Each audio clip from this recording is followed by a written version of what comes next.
This weekend, so on Sunday the 12th of October, starts the beginning of a 6-month process of what is called EES, the installation of the entry and exit system for travelers going into the Schengen zone within the EU. What's important about this is that this is a digital travel system that's being put in place to make travel much smoother for entry and exit, but also more secure by keeping everyone's information to make sure there's no criminal activity and there's no breaches of security going into the EU.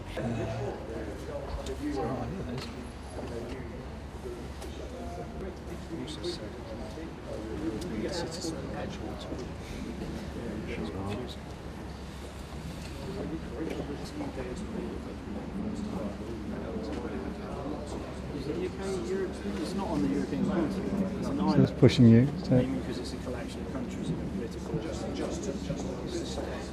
Kiosks are being put into entry ports, so it'll be land ports, sea ports, railways especially, and airports. What's critical about this is that a traveller will approach the kiosk and enter in their biometric data. So it'll be a facial scan and it'll be taking fingerprints. But for travellers under the age of 12, there's no fingerprints being taken.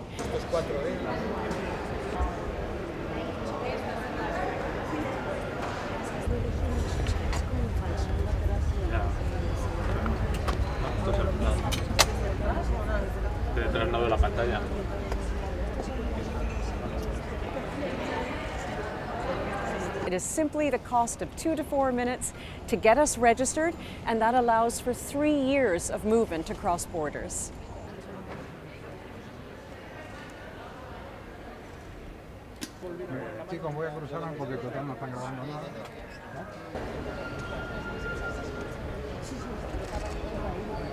The rollout will take approximately 6 months because we're only looking at, from this weekend, about 10% of the kiosks being put in place. It's an enormous investment in terms of the infrastructure and the training that needs to go in place. So you'll still go to airports and to train stations and you may have your passport stamped. But slowly, the teething process will happen, implementation will happen, and hopefully by April 2026, all of us will simply be able to avoid the little stamps on our passports and go straight through scanners and into our destination.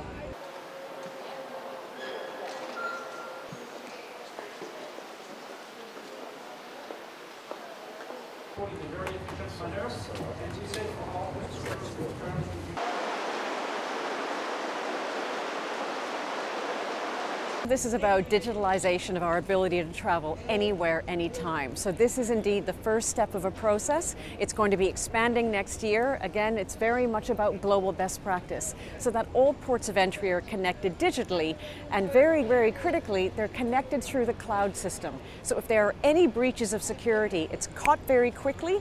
Equally, if there are surges in travel, they can surge and increase the service by scaling it up.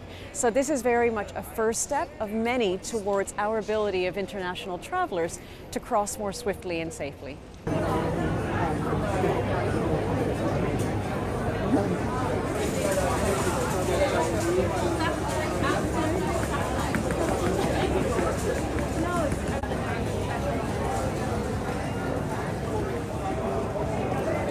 There are always going to be concerns about data privacy, but interestingly, those concerns are actually concerns that are not needing to be worried about, because all of this is to keep us safer rather than the other way, because ultimately when we're looking at pure passports and the manual processes, there are risks of criminal intent, there's risk of identity theft, and there's risk equally of those systems being breached, and as we've seen with some airports, the entire network dropping.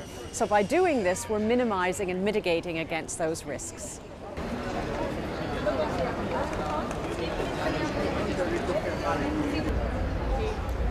No eran impuestos autoservicio como estos a nuestros visitantes a partir de ahora.